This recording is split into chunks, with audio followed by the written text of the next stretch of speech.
오늘 우리는 마태복음의 한 구절을 깊이 들여다보려고 합니다. 바로 우리에게 이미 임한 하나님 나라에 대한 아주 강력하고도 중요한 선언인데요. 함께 살펴보시죠. 자, 이런 질문으로 한번 시작해 볼까요? 여러분, 만약 눈앞에서 정말 말도 안 되는 기적이 일어나는 걸 본다면 그냥 바로 믿게 될까요? 우리는 흔히 백문이불여일견이라고 생각하지만 오늘 본문은 꼭 그렇지만은 않다는 걸 보여줍니다. 첫 번째로 살펴볼 건 바로 이겁니다. 똑같은 기적을 보고도 어떻게 이렇게 완전히 다른 정반대의 반응이 나올 수 있는지 그 놀라운 충돌의 현장을 한번 들여다보겠습니다. 오늘 본문을 보면 예수님께서 귀신 들려서 보지도 못하고 말도 못하는 사람을 고쳐주시는 장면이 나옵니다. 이건 누가 봐도 메시아가 아니고서는 할 수 없는 엄청난 일이었죠. 그런데 보세요. 이걸 본 사람들의 반응이 극과 극으로 갈립니다. 그러니까 진짜 문제는 눈으로 뭘 봤느냐가 아니었던 거죠. 그 눈앞의 증거를 해석하는 그들의 마음이 이미 어떤 상태였느냐, 바로 이게 핵심이었던 겁니다. 자, 그럼 이런 비난에 대해 예수님께서 어떻게 반응하시는지 한번 볼까요? 이건 단순히 자기를 변호하는 걸 넘어서서 우리가 사는 이 현실이 어떤 곳인지에 대한 거대한 선포와도 같습니다.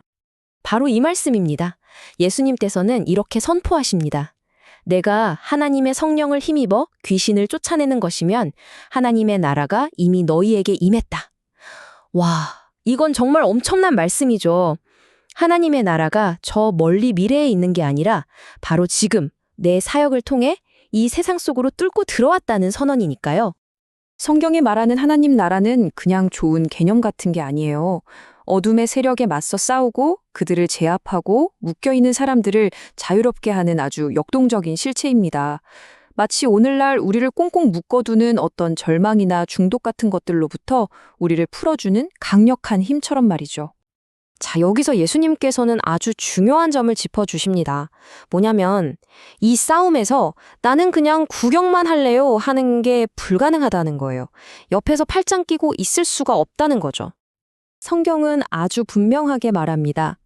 예수님과 그분의 나라에 관한 문제에 있어서는 회색지대, 그러니까 중간이나 중립이라는 게 없다는 겁니다. 우리는 살면서 많은 문제에 대해 난 상관없어 라며 중립을 지키고 싶어 하지만 성경은 적어도 이 문제에 있어서만큼은 그게 불가능하다고 딱 선을 긋는 겁니다. 바로 이 지점에서 많은 사람들이 두려워하는 경고가 나옵니다. 성령을 모독하는 죄는 용서받지 못한다는 말씀인데요. 성경이 말하는 성령 모독이 대체 뭔지 이번 기회에 확실하게 짚고 넘어가 보죠. 이건 우리가 연약해서 짓는 죄나 잘 몰라서 짓는 죄 혹은 의심하다가 짓는 그런 종류의 죄가 아닙니다. 성경에서 말하는 이 죄는 바리새인들처럼 명백한 하나님의 역사를 눈앞에서 보고도 알면서도 일부러 아니야, 저건 악한 힘이야 라고 딱 잘라 말하는 완고한 마음을 가리킵니다. 여기서 정말 중요한 게 있어요. 만약 여러분이 혹시 내가 그 죄를 지은 건 아닐까 하고 걱정하고 있다면 바로 그 염려하는 마음 자체가 성령께서 여전히 여러분 안에서 일하고 계시다는 증거입니다.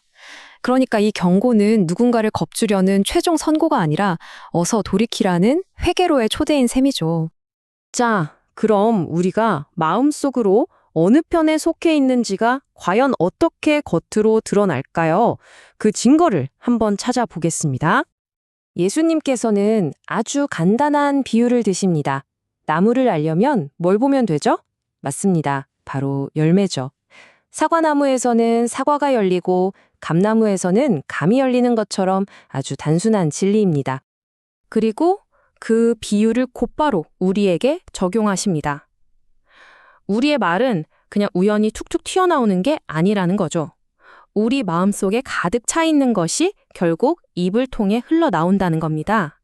그러니까 우리가 무심코 뱉는 말 한마디, 키보드로 치는 댓글 하나하나가 사실은 우리 마음의 상태를 보여주는 스냅 사진 같은 거예요. 성경은 이 흐름을 아주 명확하게 보여줍니다. 마음속에 무엇을 쌓아두느냐에 따라 입으로 나오는 말이 달라지고 그 말들이 결국 내가 누구에게 속해 있는지를 증명하게 된다는 거죠.